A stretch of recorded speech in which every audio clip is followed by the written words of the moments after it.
Hello, fellow communicators, and welcome to Stories Lived, Stories Told, a podcast that uses the communication theory coordinated management of meaning, what I'll refer to as CMM, to examine and reflect on how we build our relationships through storytelling and how we can do that better. As always, I'm your host, Abbie, and today we have part one of an incredible conversation with the Reverend Sara Hayden. Sara and I first met in 2018, and I actually spent a summer nannying for her two sons, who are just the cutest and most thoughtful kids you will ever meet. I love their family and have always known Sara to be a very intelligent and kind person. I think that as you join us in this conversation, you will find that she certainly proved me right here. This is a two-part conversation because we just had so many wonderful things to talk about together. Today, you will hear about living from imagination and creativity, the ever-elusive sense of enoughness, and emergent strategy. Hopefully, this can be an emotion and thought-provoking conversation for you. And at the very least, a glimpse into Sara's story. Thanks for joining Sara and I for this conversation. Let's get into it.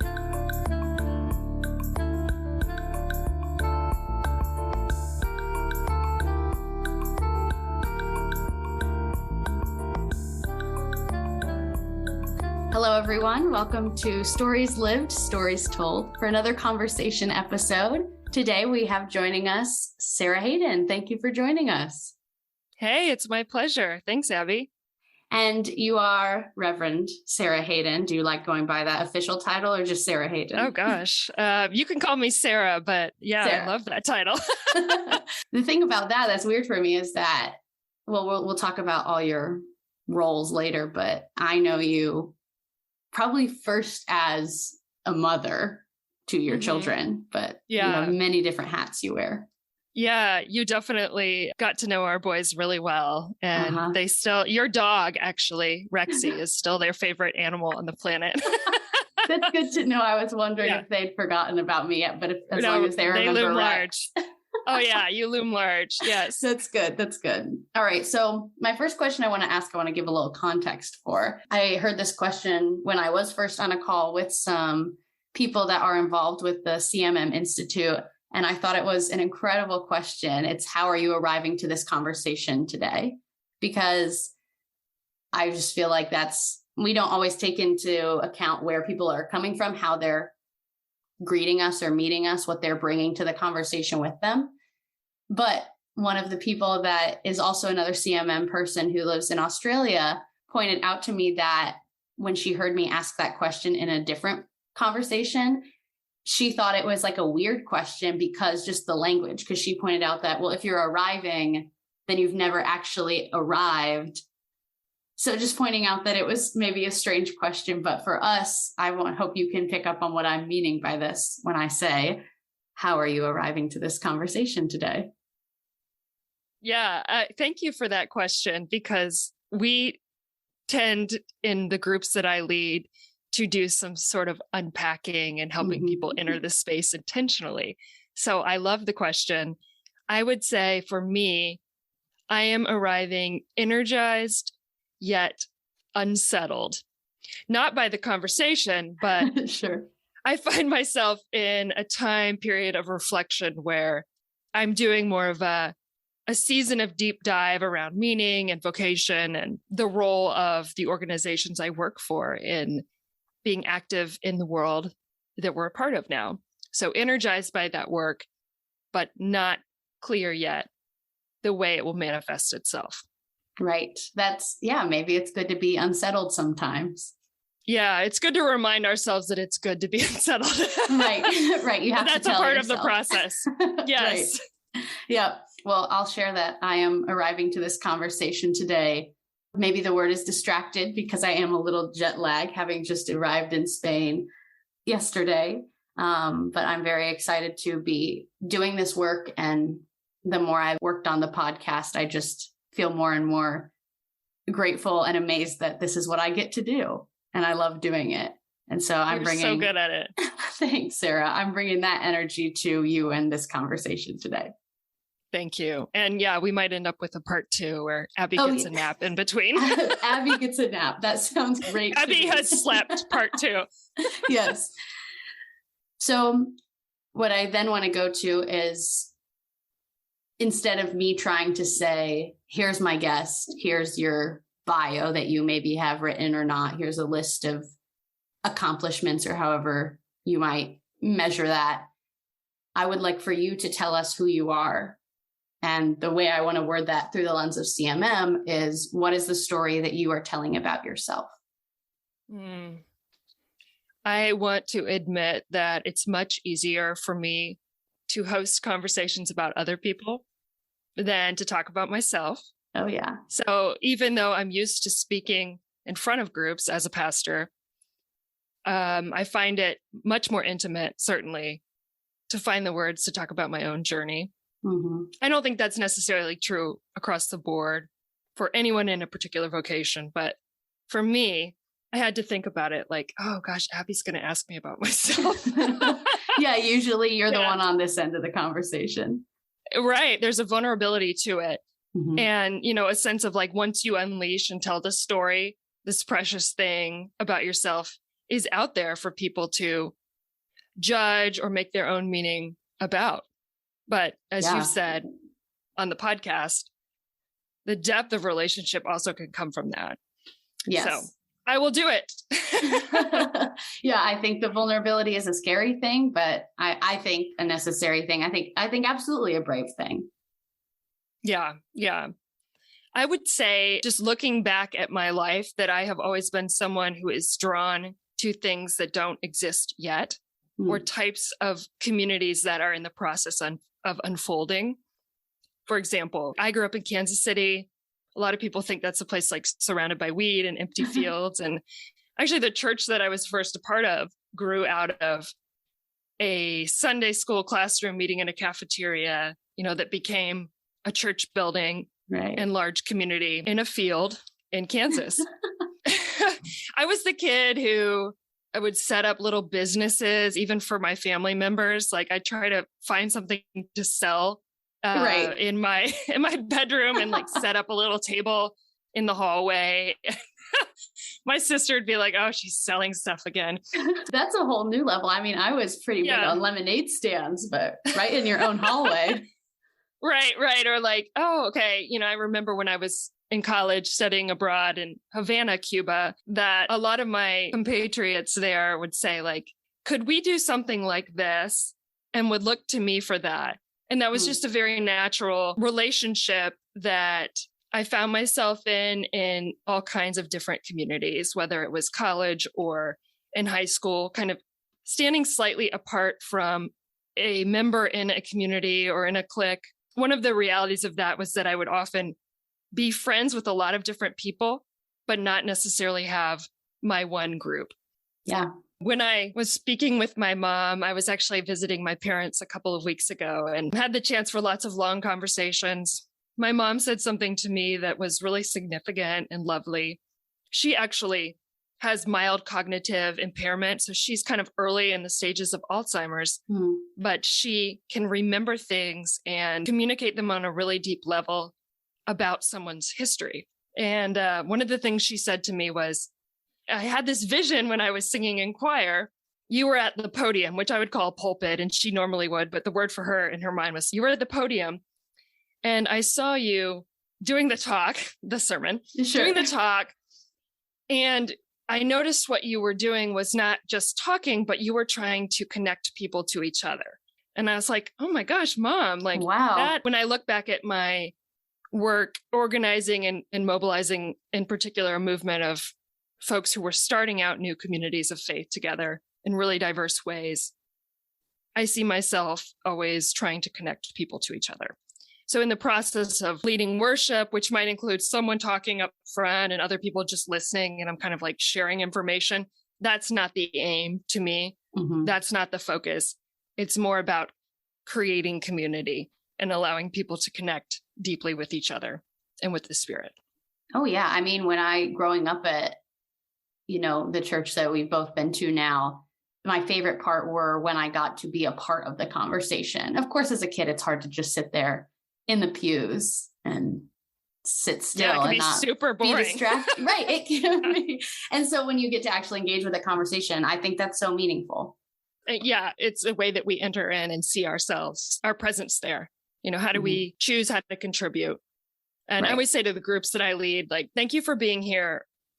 How we all choose to interact will create the space and the community that we want to intentionally bring into being. So it's not me saying, here's what we're doing and here's who we'll be. We're creating that in a collective way. Yeah. I mean, even the way you're talking about a sermon, a church worship service is the same reason that I'm trying to be very careful about the language I use with the podcast, is that I want to call it a conversation and not an interview. Because if the interview, like a sermon, maybe is one-sided, that's not like realistic for how we actually communicate with people in our day-to-day life. And so I think there's value in that, but I think there's a lot different value in the back and forth of conversation. Absolutely. Absolutely.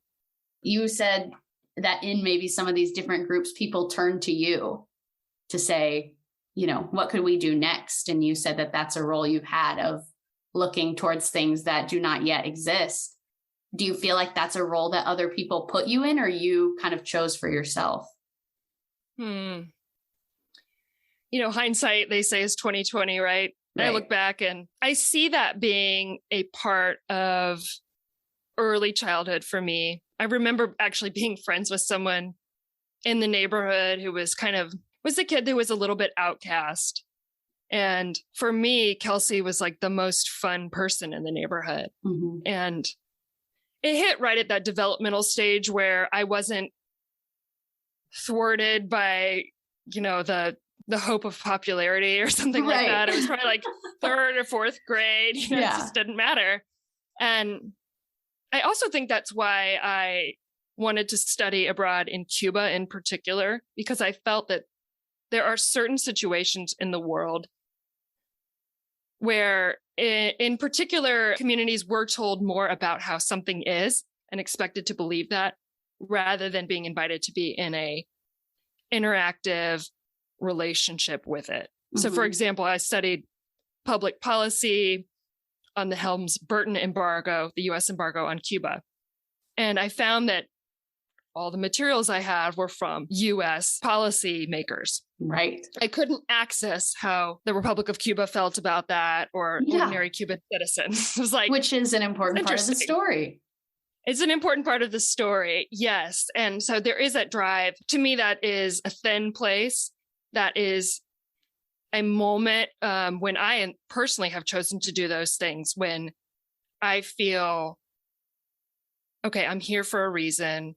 I feel a sense of vocational clarity, in the sense of like being, the religious language would be to use and say, I feel called to be here. I feel called to be in this relationship, which you could use whether you're religious or not. Right. But that's the, you know, perspective that is common in my own Reformed Christian theological tradition. Any more about your story about yourself? Oh, gosh. It's interesting to be asked that, because I think, you know, you kind of wonder when someone asks you, like, how much are other people telling Abbie in these interviews? Or what's the appropriate amount that doesn't feel like oversharing?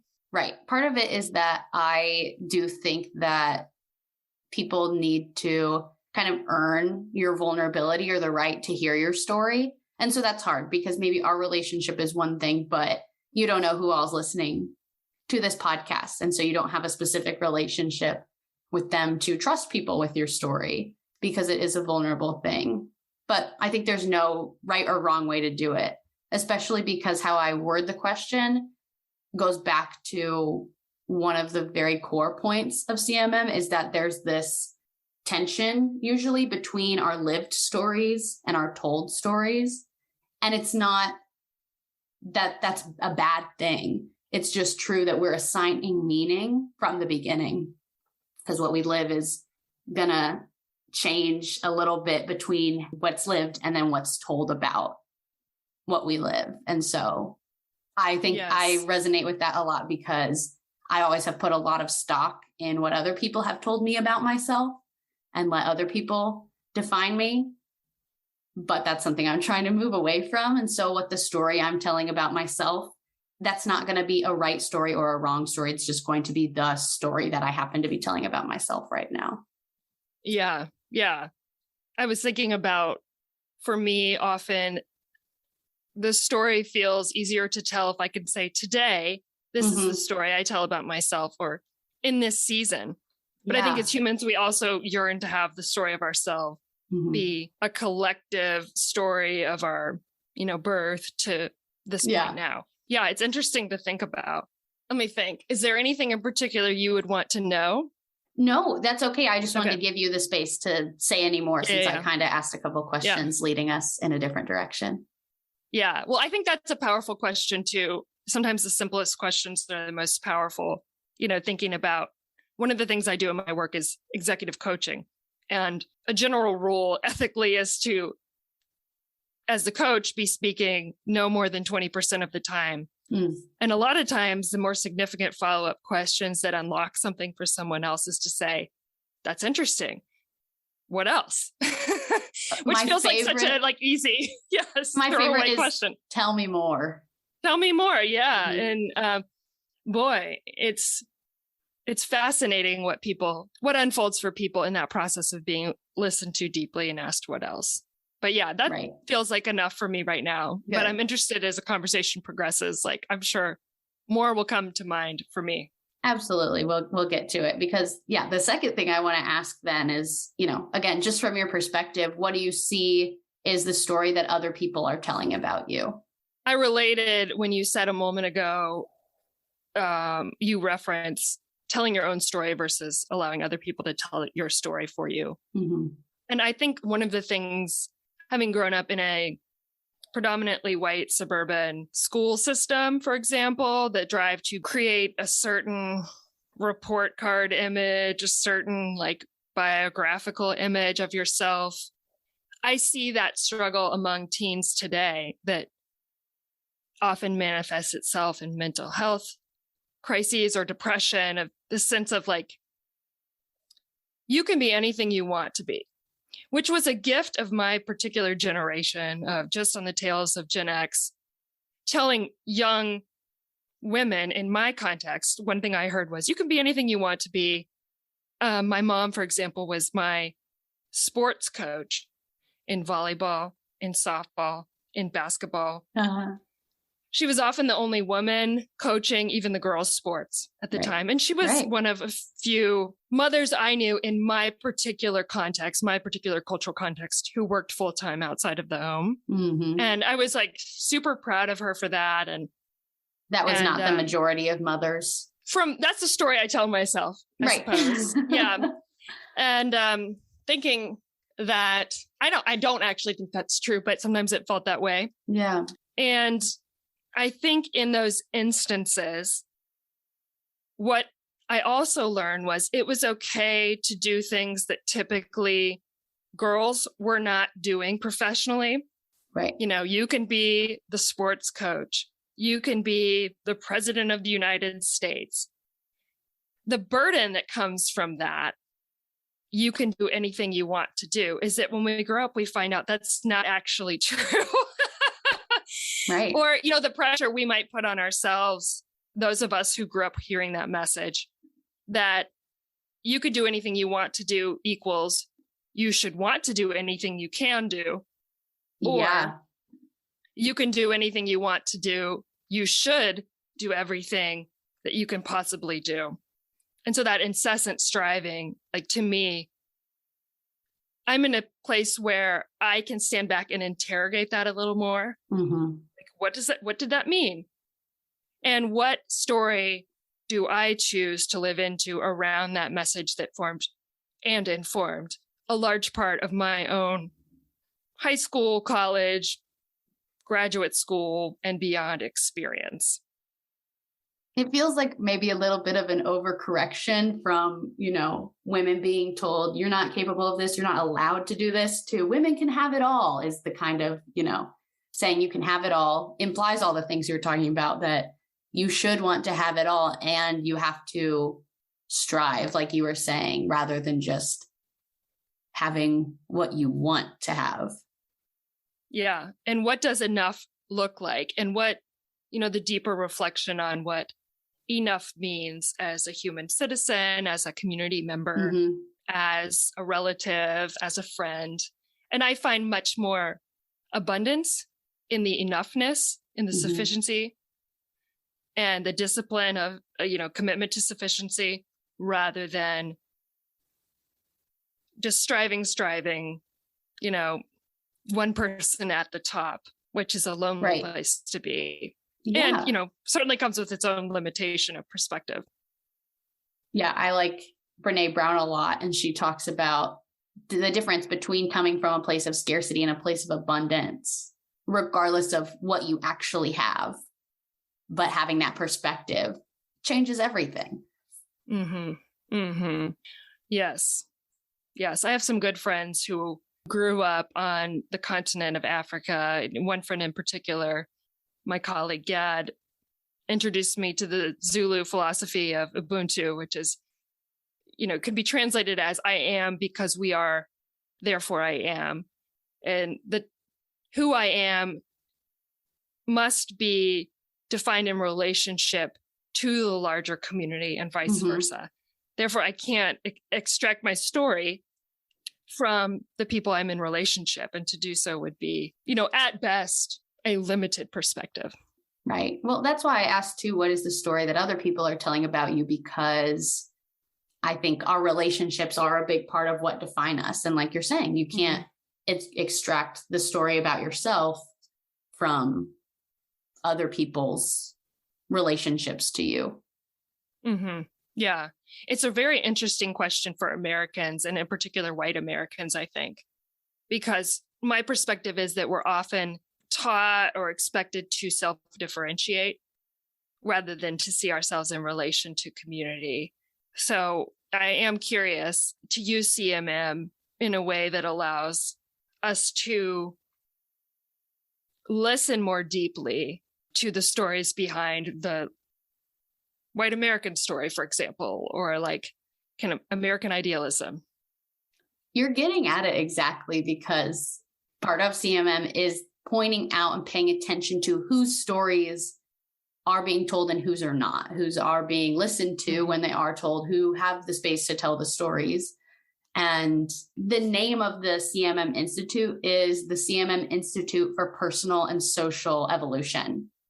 And so that's part of what you even were getting at, of you can't extract the individual from the social world that they're a part of, to use the language of CMM. And it requires, if we're getting into this world and hoping for and working towards things that are not yet real, like you've talked about, we have hope for better social worlds, then you need both the personal and the social evolution.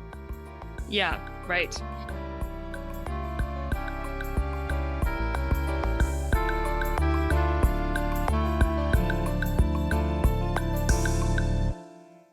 Well, one of the things that you were just speaking about made me think of a practice that I've recently started observing in groups called the Circle Way, which is an indigenous concept and is certainly been around since, I would imagine, since the time people have gathered to make decisions and to relate to each other.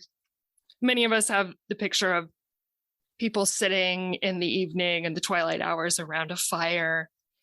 You can speak into that time or you can sit in silence, but there's a slowness and an attention, observed attention around the collection of people being in a circle together. And the shape is important because in the center of a circle, in the Circle Way, are placed our collective hopes and stories, our objects of meaning, our symbol. So that when I speak to you, if you were across the circle from me, I would be speaking into the circle. And you would also be speaking into the circle. And the image that is observed by anthropologists and sociologists is like, I'm not slinging an arrow at you to disagree with you, or, just for one person to collect. The comments that I make and the stories that I tell and you or anyone else create collective meaning into that space and can be seen by all and also picked up by all. So what you might say in the Circle Way is, I'd like to pick up the piece. And you speak for yourself, but you place your piece back into the circle, allowing that to create meaning And someone else in the circle might say, I'd like to pause here and just acknowledge that to me, it feels as though something really important was just shared. Can we just observe a moment of silence? Which is very different than how we've rehearsed from young children onward in the practice of conversation. What we call basically what you're talking about in some of my communication, we talk about the pool of shared meaning, because, when we talk about making meaning, there's this very personal element where things, even if you and I experience the same thing, I'll attach different meaning to it than you will. But when we are communicating, we're all putting into this pool of shared meaning, and it's ever changing. You asked if I had heard of emergent strategy, and I did some reading on it, but I wonder if you could talk about emergent strategy, because that seems to have to do with adapting and that the way that meaning and our lives and our world are always changing. Yeah. It's something that I've played a little bit with and resonates with me as someone who creates meaning in community or observes meaning, works with collectives of individuals, especially, we've seen this much more during the pandemic, like everyone's living their lives. And then there's our Zoom life where we talk to each other. But then, the second I hit end to a Zoom recording, I'm off. Anything that happens to me in that moment might be like the dog comes up and needs to go on a walk, or I receive a difficult phone call and message, or any number of things, right? Adrienne Marie Brown in her book, Emergent Strategy, calls these fractals, these moments in time that are experienced by human beings. And it's almost like striking a match. Like if you and I were to have something happen to us, like on a walk through our neighborhood, the meaning, the effect of that event would come with us into the next relationship or the next event. It becomes, in a sense, a part of us, which to me is a very honest way of examining the relationships between people, rather than assuming that like we come like blank slates into conversations, into dinner parties, into services of worship, into classrooms. We're not even born sealed in plastic bags, hypoallergenically, right? From the minute you come out, you're receiving all of these messages or whatever you want to say. Like, they say babies see and take in so much, whether we realize it. But that's like why it's important to think about how you're showing up to a conversation, because no one is a blank slate. Yeah. It's interesting to consider whether this is a concept that human beings are wrestling with in a different way than we have before, or whether we're starting to step back as, say, Americans living in late stage capitalism, post-enlightenment, and say, I want to think more about relationships and meaning. That might have been something very intuitive to our ancestors in a way that it was, or certain ancestors and families in a way that feels rather complex or jarring to us. Yeah, we've gotten really distanced from some of those things, the community. Yeah. So you could say that a movement, for example, is progressed and enlarged by participating collectively in certain events. Hey, let's come to this rally, and then let's go to the next rally, and let's pass it on. And there's an element of that. But movements are also created and shaped by the individual circumstances in which human beings interact with each other and the places in which we do that. Is that mainly where you see or you think about emergent strategy is around social justice movements? I could see it shaping in a lot of ways. Probably what I should do is say, I don't know that this is what Adrienne Marie Brown would intend, and I'll just speak about the concept in general. So I have a neighborhood that's fairly small. I think there's like 30 households in the neighborhood, maybe fewer. And I remember one of my neighbors whose name is Everett, and he's like the cutest kindergartner in the world until my son goes to kindergarten next year. But he became enamored last year in gardening and was really drawn I think he was bored. He got out of school earlier than the other kids and was allowed to kind of roam the neighborhood and talk to whoever he wanted. He's definitely a kid who's a problem-solving kid and an extrovert looking for companionship. So he would ring the doorbell all the time and I work from home a lot of times. So he would see me in through the window in my office and just kind of, I think, come up with some sort of random reason to ask me something for attention, which I grew to love in a sense. Like I'm in a business meeting or, I'm in leading something online and the doorbell rings and he sees me and I see him and I can't just leave him hanging. I think for kids in general, it's a very weird time where for my kids who are 5 and 8, they think like work is what you and I are doing right now, which we're in a Zoom with some headsets and recording, and we're looking at each other and we're saying things to each other. They're like, well, that's what work is.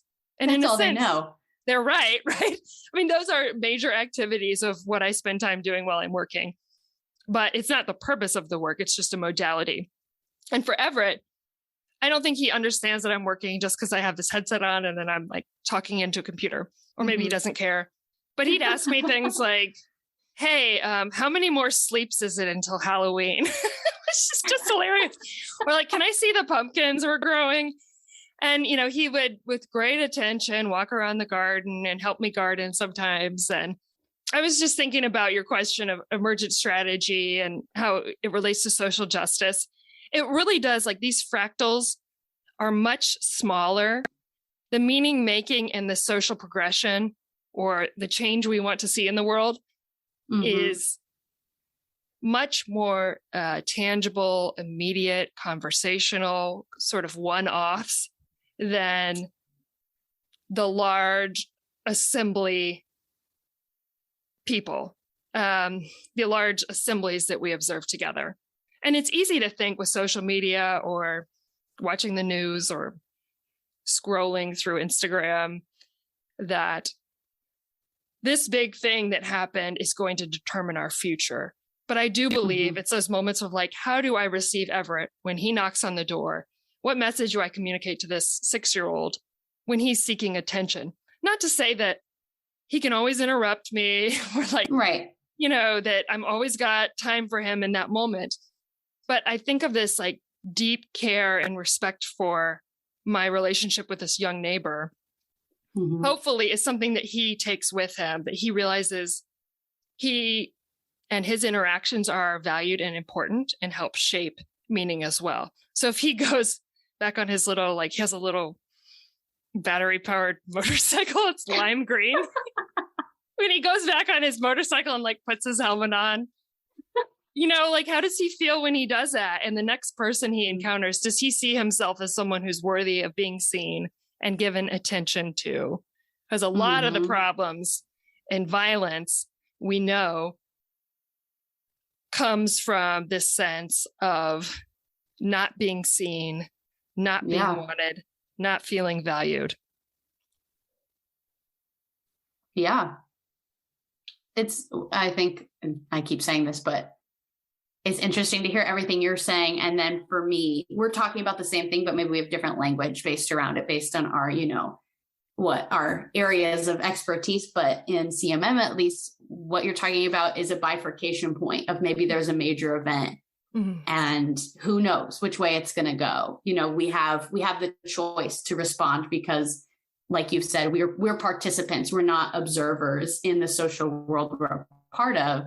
We are active participants. We're shaping it. It is shaping us right back. And I think about what you said in terms of every institution that exists is made up of human beings. And so that's why it's deeply relational. It is deeply personal to do the work of fighting some oppressive systems, all oppressive systems that exist. It's a deeply personal and relational thing, because if relationships don't exist, that's why, at least in the United States, we're so polarized politically because there's such a lack of relationship and conversation and respect between the two sides and the exchange of ideas. Yes. When it becomes personal, change happens. And it's very, I think, difficult for people to understand why a policy affects them until it does. I mean, that's a kind of dumb thing to say, but when you find out, oh, my nephew is gay, I didn't realize that, and now I do care about the policies that protect and honor the lives of LGBTQIA people. It's personal now because I love this person, and their embodiment, their relationship with me has fundamentally transformed the way I see something that is written on a piece of paper saying what we should or should not do and how we relate. Yeah.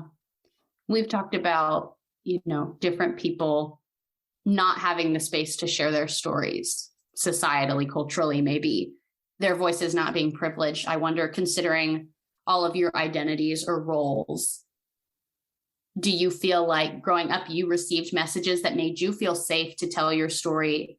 Or I wonder if you also received some messages about not able to tell your full story. So my sister is gay, Katie. She's the best person I know. She and her wife, Cece, have 3 beautiful boys who came into our family, the foster system as infants, but have always been a part of our family. And I remember as a child thinking, in particular, that my sister was braver than I was, but yet I saw myself as my sister's keeper, which I should. Siblings, brothers and sisters at their best, we look out for each other. Right. But I always wondered, there came a point in a lot of relationships that I had, for a variety of reasons. We also look very different. When people would say, "Who's that?" I'd say, "That's my sister." And the subtext of their response was like, "Really? That's your sister?" Made me, what I intuited from that response in the way, either it was an intentional response or you would have the language around this, CMM. Right. What was the story told? What was the untold story from them? But what I intuited from that was like, I can't believe you guys are related, or I'm surprised that you're sisters based on a visual cue of a photo, or later on when we were teenagers and adults, the fact that she was gay. And I remember also, it was a litmus test for me in a lot of ways. It's like, how far do I go in this relationship, depending on the person's reaction to my beloved sister? Right. Because there are times I think all activists, let me just not say all activists, but as human beings, more broadly speaking, we decide how much we want to invest in a relationship. So if someone that we're interested in knowing or we feel a sense of kinship towards says something like, very ugly things. Yeah, fill in the blank with whatever. Like, God hates these people. And of course, this is my perspective on the world as a theologian. Who is God for and against? How should we be or should not be? What's allowed and what's not allowed as a diverse human community? It's sort of like, I have this decision point of, do I tell this story? Because a lot of times that story of like, it invites wondering, like, oh, your sister's, and she has kids and she's married, especially before the change in legalization of marriage from across the board in the United States and in other countries.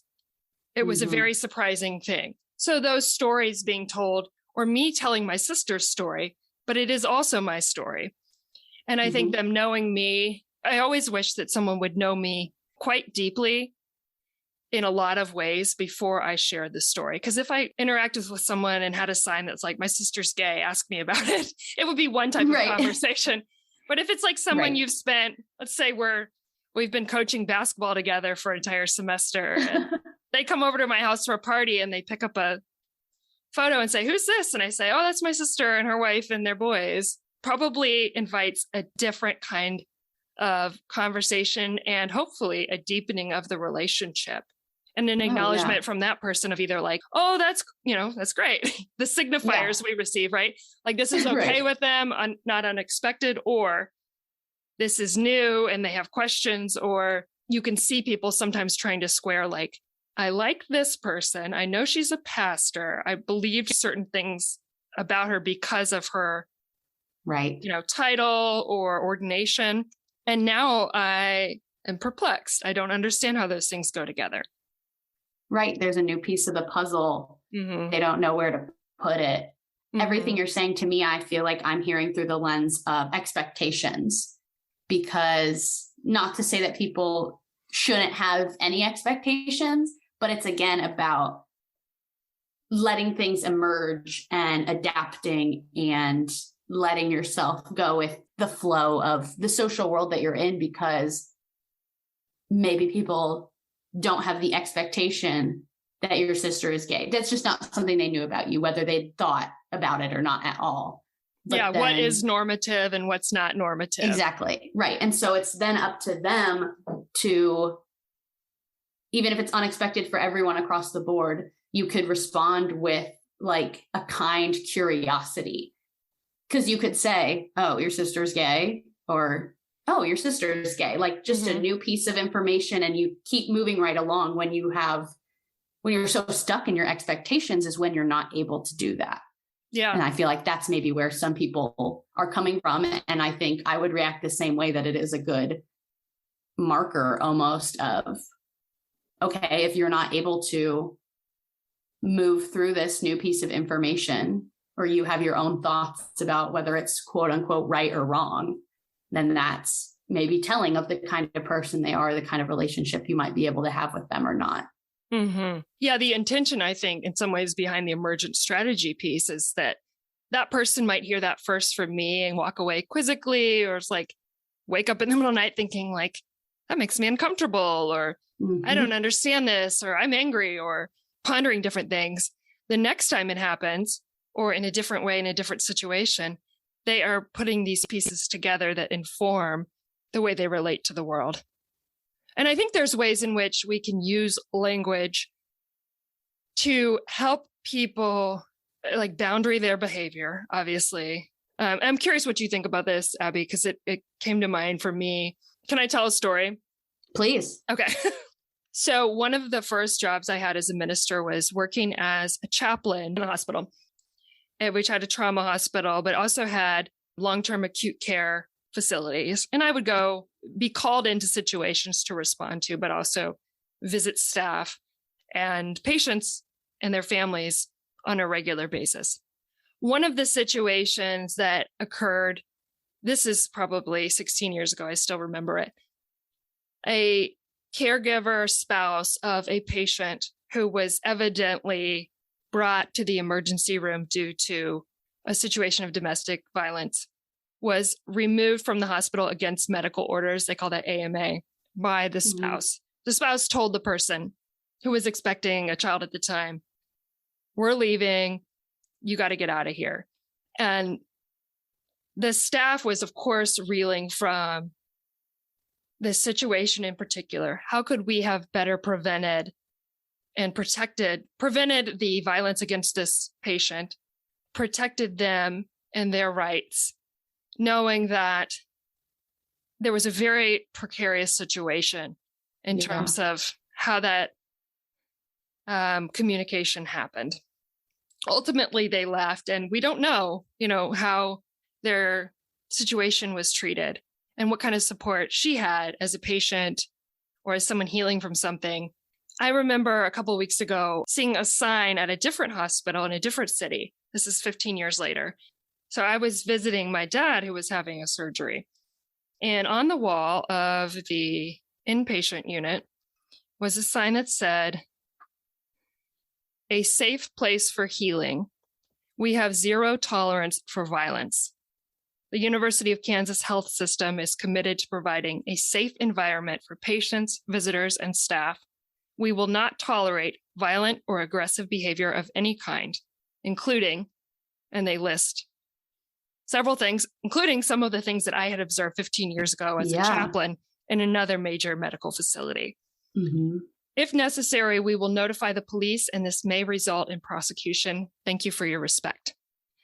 So forming, that kind of a language, I find so often that statements and rules and legislation doesn't come out of a perspective or intent to protect the innocent, but rather to satisfy the norm or to project the norm. And in this case, this was an unequivocal statement denouncing violence of any kind, staff, it included everyone, staff, patients, visitors, volunteers.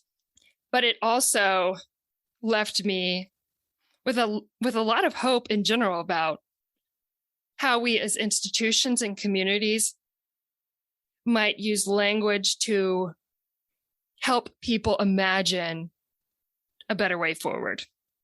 So rather than, and it says, we watch the police, or we call the police if we see something suspicious in our neighborhood, put the sign in the front of the neighborhood. And you know what kind of neighborhood that goes in. Yep. What kind of language would be deeper, broader, more hopeful, more inclusive? And I think kids, especially, and folks who have grown up with a very different relationship toward language, growing up with social media, cell phones, the ever-present messaging, have real resources in their person and in their communities as to how to do that creatively. I mean, I would think so. You grow up with social media, you can constantly message. The goal is not to be on your phone all the time, but I think one of the gifts of that experience, not being someone from that particular generation, this is like, of course we can create worlds with our language. Of course we can create expectations. It doesn't have to be a standard sign. It doesn't have to be the same thing that we stake here and everywhere else just because it's been there in that neighborhood for the last 50 years. Right. I fully believe that, language is so powerful because being able to name something, like you're saying, like if we can say, okay, we call the police in this neighborhood if suspicious or whatever activities. If you can say, okay, like what's the emotion going on there? What message are we really trying to convey? Yeah. I think it's maybe seems so tedious, but every word is so important because there's layers of meaning behind it. The same way, again, and the meaning that we put to it is that a word will have a different meaning for you than it might for me, even if we have a shared literal definition. Because I think like vulnerability is one of my favorite words, concepts. I always want to be leaning into moments of vulnerability. I don't do that perfectly all the time, but I have a very positive almost connotation of vulnerability. Even though it's a hard thing, I think it's a brave thing and a worthwhile thing. Whereas other people have wholly negative connotations around the concept of vulnerability. And again, neither right or wrong, but it's power to think about how you relate to different words in the language that you do choose to use, because it is a choice. Absolutely. I'd love to take those signs down in my neighborhood and invite folks to a conversation in my living room and say, HOA, can I borrow this sign? To invite different folks anonymously, not in my living room or collectively, if folks agree to that level of vulnerability, to say, what was the feeling evoked in you when you first read that sign? What comes to mind, from your past experiences that's evoked from reading this language? What might it tell you about the community you belong to and whether you belong in this community? Because I suspect that we have very different reactions to that sign. And it might be that everybody hates it just like I do and no one's examining. Right. Yeah. Or ask a child, does it evoke unnecessary fear in them and lack of action? I think that it would be fascinating to tell stories around that kind of a thing. What is the goal we actually have here? Does this align with it? If it's safety and it's secure, it's a sense of safety in this place and inclusion, then does this sign actually serve that purpose? Maybe it did at one point. Maybe we had a different goal. Right. And what's more important? And, sometimes we have to make decisions about whether inclusion fosters safety rather than exclusion or vigilance. Well, you even said, talking about the kid in your neighborhood growing up that you just thought was the coolest and you wanted to be friends with before you were poisoned with popularity and fitting in. Mm-hmm. I think that's true for a lot of adults who were not raised the way I hope and I see more children being raised with this more empathetic, inclusive language, is that those kids who were exclusive grew into adults who are exclusive. And so like in the United States, at least, like it's a very exclusive society. It's about othering people. Mm-hmm. And so that's going back to those social justice movements. Again, every movement, institution, system being created by people who are just people who are probably mostly hurting. And so maybe creating more hurt, and then hurt people who want to actually do something productive with that feeling. And it's just people. Mm-hmm.